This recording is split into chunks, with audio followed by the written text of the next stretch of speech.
Segunda carta aos Coríntios, capítulo 3, versículo 17.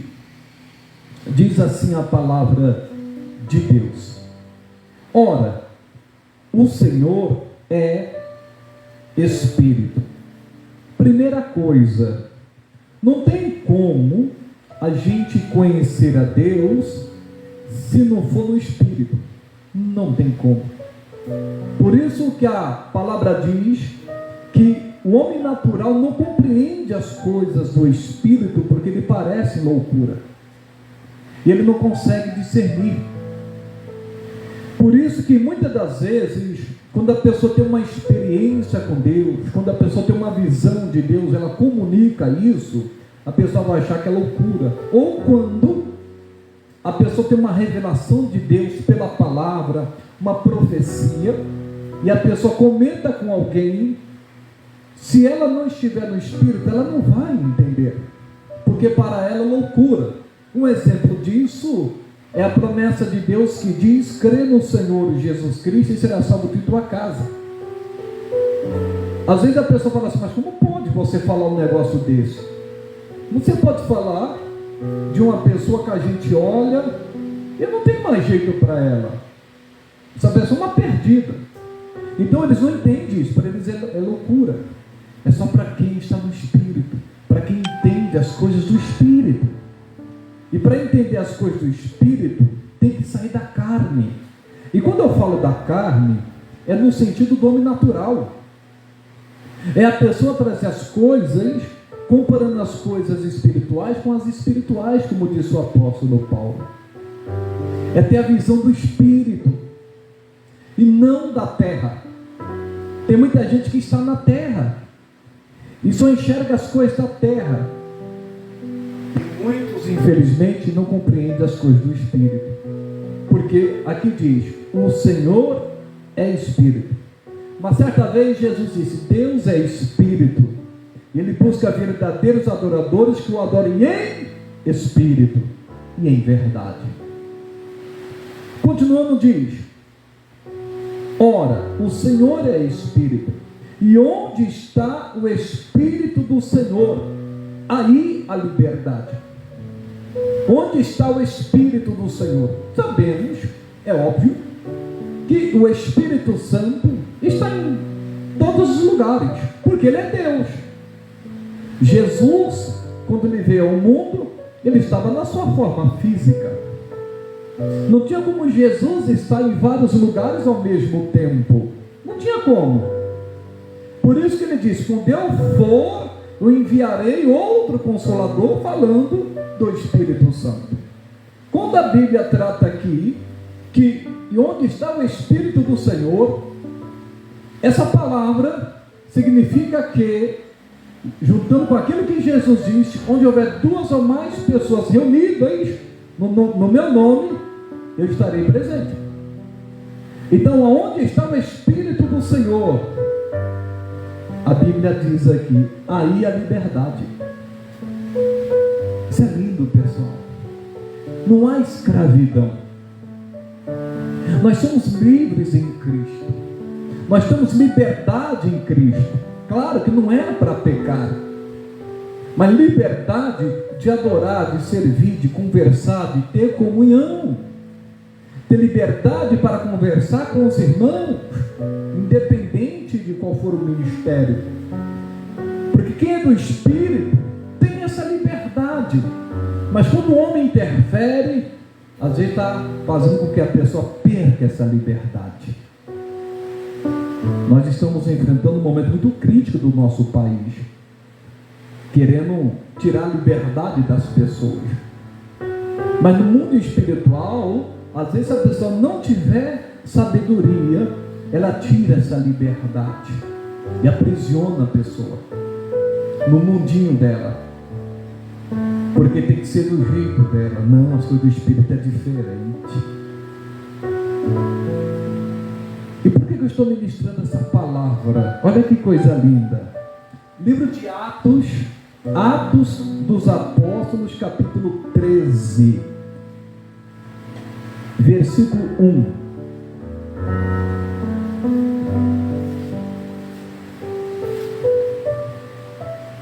Olha que lindo, que igreja, pessoal. Eu amo essa passagem bíblica que diz assim, ó, Atos 13, versículo 1. Na igreja que estava em Antioquia, havia alguns profetas e doutores, a saber, Barnabé e Simeão, chamado Níger, e Lúcio, Cirineu, e Manaém, que fora criado com Herodes, o tetrarca, e Saulo. E servindo eles ao Senhor, eu vou por partes. Essa igreja existia em Antioquia. Existiam outras igrejas, como as igrejas da Galácia, lá em Corinto, lá em Éfeso. Nós sabemos disso. Mas essa igreja, ela era diferenciada. Porque nessa igreja havia alguns profetas dentro daquela igreja. É óbvio que havia um líder. Havia o titular ali levantado por Deus. Mas olha que coisa gloriosa. Que igreja tremenda do Senhor era aquela. Porque havia profetas e mestres naquela igreja, buscando e adorando a Deus, servindo a Deus. Era uma igreja frutífera. Era uma igreja que produzia. Era uma igreja que enviava missionários. Era uma igreja que se desenvolvia. E é interessante que aqui diz, e servindo eles ao Senhor. Aquela igreja, toda aquela igreja servia a Deus. Nós sabemos que nos dias de hoje, infelizmente, não é assim. Nem todos os membros que se dizem membros servem a Deus. Infelizmente, nem todos que frequentam a igreja servem a Deus. Seria bom se todos servissem, se todos deixassem o Espírito Santo guiá-las. Porque aqui diz, e servindo eles ao Senhor. Que igreja poderosa. Ah, tomara a Deus que o Senhor levante mais igrejas assim, todos comprometidos com o Senhor, com as coisas de Deus. E diz, e servindo eles ao Senhor e jejuando. Era uma igreja de oração, uma igreja de jejum, uma igreja consagrada. Não é à toa que eles tinham tudo em comum, ninguém era superior, ninguém se sentia melhor, todos eram iguais. E disse o Espírito Santo, quando há uma igreja assim, o Espírito Santo irá falar, o Espírito Santo irá mostrar, o Espírito Santo irá dirigir, irá liderar, irá guiar. Isso é tremendo. Aonde está o Espírito de Deus, aí a liberdade. Eles estavam reunidos em nome do Senhor e servindo ao Senhor. E que o Espírito Santo disse, apartai-me a Barnabé e a Saulo para a obra que eu os tenho chamado. O Espírito Santo falou à igreja. É interessante que não foi somente para uma pessoa específica. Ele confirmou para muitos dos irmãos. E nós vamos ver aqui. Que lindo, pessoal. Se as pessoas entendessem a profundidade das coisas de Deus. O Espírito Santo disse, olha, meu povo, separa aí o Saulo, que é Paulo, né? Se tornou Paulo depois, e a Barnabé. Interessante que eram simples, que eram profetas e mestres. E nem todos foram chamados para aquela missão. Somente 2. Porque é Deus que capacita, é Deus que unge, é Deus que dá o dom. E cada um tem um propósito na obra de Deus, no reino de Deus. E o deles, Deus os chamou para serem missionários, apóstolos. E tem um detalhe aqui. Eu quero ler isso com vocês. Diz o Espírito Santo: apartai-me a Barnabé e a Saulo para a obra a que eu os tenho chamado. O Espírito Santo já os tinha chamado, já estavam falando com eles. E agora, como era uma igreja que ministrava ao Senhor, servia ao Senhor, uma igreja que jejuava, era uma igreja consagrada a Deus para fazer as vontades de Deus, o Espírito Santo se moveu e disse: separa esses dois para mim, que eu já tenho chamado eles. Era uma confirmação. O Espírito Santo me confirma. Eu fico imaginando os irmãos chegando para Saulo e para Barnabé: olha, o Espírito Santo falou comigo que ele está chamando vocês para a obra missionária. Porque de repente eles devem ter ficado receosos. Será que é Deus que está falando comigo? Será que é Deus que está me enviando? Será que é Deus? E o Espírito Santo vem e confirma. A Bíblia diz isso: por boca de 2 ou 3 testemunhas, toda a palavra será confirmada. É do Espírito, a pessoa sente quando o Espírito Santo está dirigindo. E quantas pessoas Deus não tem chamado, e às vezes a pessoa fica até em dúvida, ou às vezes tem medo do que irá encontrar, mas é a fé. O chamado é uma questão de fé. E Deus confirmou e disse, versículo 3: então, jejuando e orando e pondo sobre eles as mãos, os despediram.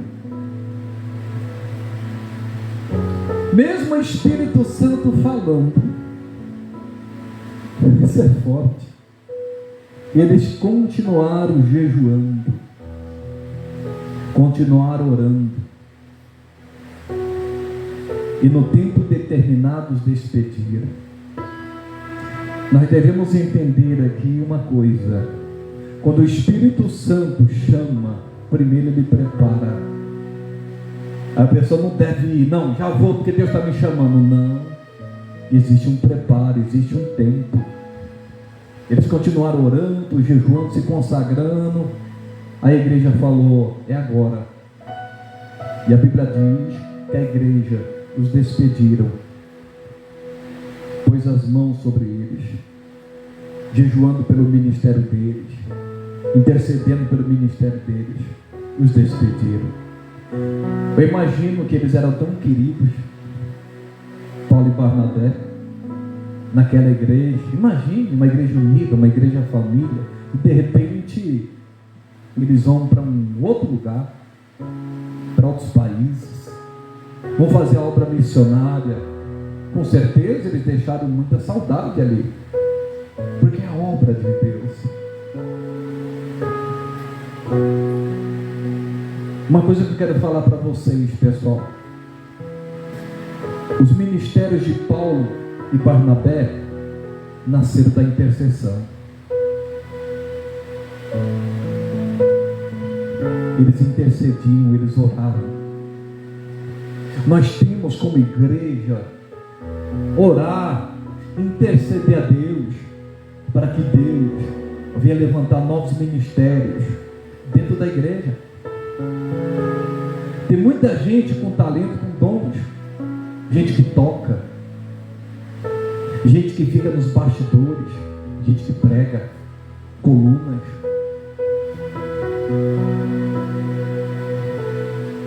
Outra coisa, eles ministravam ao Senhor com jejum, com oração, com intercessão.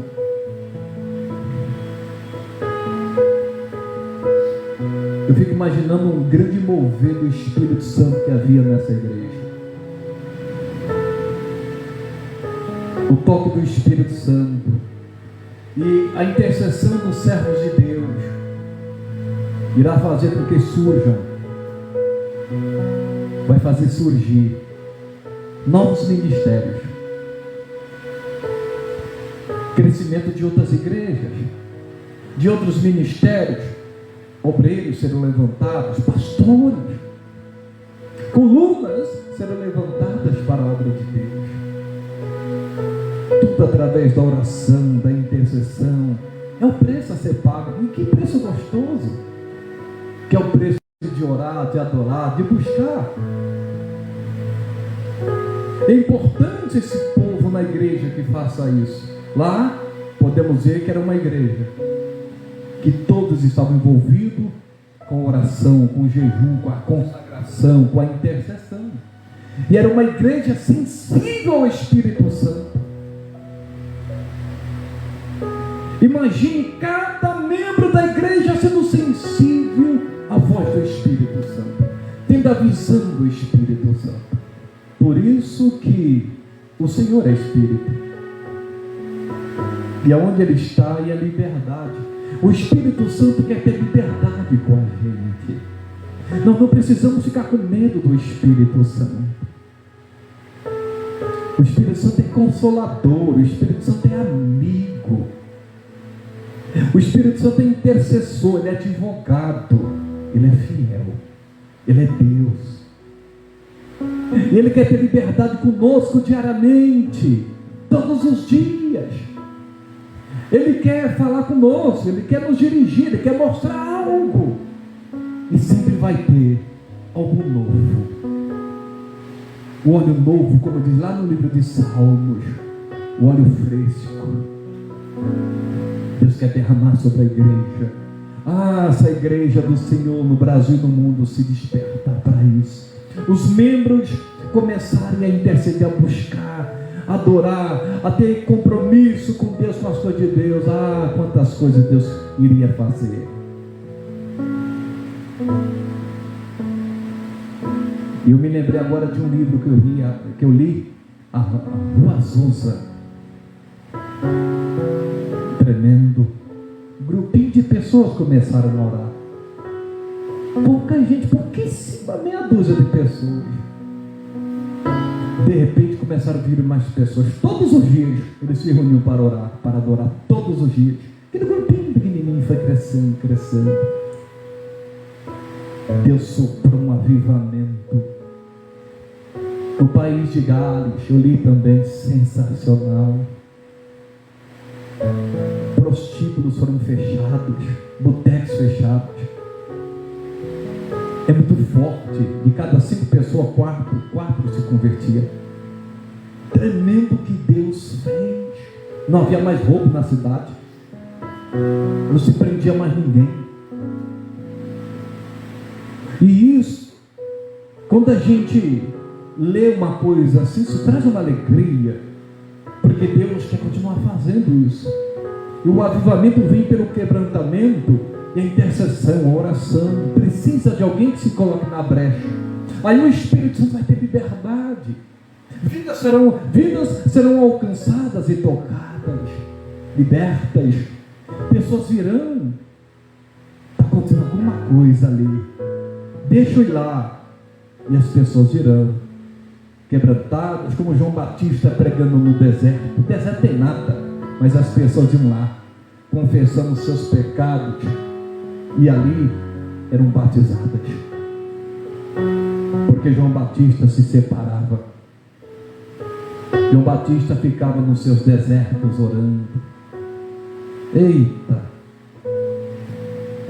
Às vezes as pessoas acham que não vai ter mais avivamento. Não, depende da gente. E hoje é local, é diferente, porque hoje tem vários ministérios. Cada ministério tem que fazer a sua parte, e Deus vai fazer a obra, em nome de Jesus. E uma igreja que ora se torna uma igreja frutífera. A Bíblia diz em João capítulo 15, fala da videira verdadeira. Mas no versículo 8 é muito forte. Jesus, ele disse assim: nisto é glorificado meu Pai, que deis muitos frutos, e assim sereis meus discípulos. E para dar fruto, é só fazer o que Jesus fazia. Ele ensinava, pregava, curava e expulsava demônios. Ele tinha sua vida com Deus. Esse é o método do crescimento da igreja. Era uma igreja que tinha visão. Aquela igreja produziu obreiros, profetas, mestres, missionários, presbíteros, colunas. Que igreja, pessoal! Louvado seja Deus! E eu finalizo aqui. O Espírito Santo tinha liberdade naquela igreja. Oh, se as pessoas entendessem isso. Ah, se as pessoas dessem liberdade para o Espírito Santo operar, dirigir a congregação. Ah, se cada um entendesse que o Espírito Santo quer dela. Depende da gente. Eles tinham liberdade. E é tão interessante que o Espírito Santo, ele é consolador e não controlador. O Espírito Santo tinha liberdade lá. Esse negócio de querer controlar, colocar a pessoa dentro da caixinha, ou as coisas de Deus dentro da caixinha, no mundinho dela. Não! A obra é muito mais do que isso. Ele é consolador.